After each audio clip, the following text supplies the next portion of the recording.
kayamanan dito sa mundong ibabaw. Sinusulit kung kaya nga lagi-laging hataw. Di balak makisapaw, dito kaning bahaw. Iniwasan ko siya bang bisyo pati layaw. Sinipagan na tapos tinatyaga pa. Kinabukasan ko ay dahan kung pinapataba.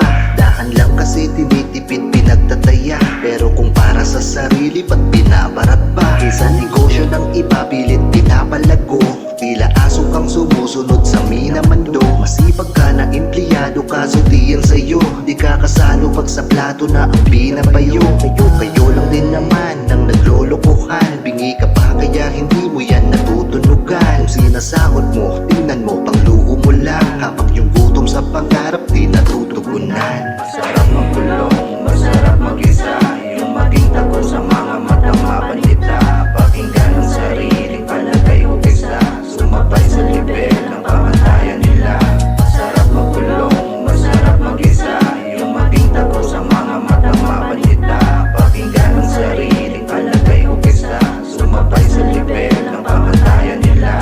Mas gusto kong gawin, tunang ako lang. Para walang sisihan kung matalo man. Pero kung panalo matik yung palato dyan. May paninindigan kahit na mukhang salot lang. Paggago-gago ngunit mas nakakaambag. Sa lipunan kaysa sa mga namamayagpag. Huwag tuwa ipagsigawan na nababalagbag. Ngunit sa tunay na buhay walang palag sa kalda. Una man ay aminado na may pagkalampa. Ngunit pumapalag sumasapak di puro amba. Marunong manindigan kahit walang karga. Pag sinabi gagawin ganun ako kaprangka. Kaya kung yayabangan mo ko ang tanong para saan. Yung kagaguhan mo ngayon sus lahat danas yan. Titingnan nakaraan ko ang sarap pagmasdan. Nagawa ko ng binuhin ugaling magaspang.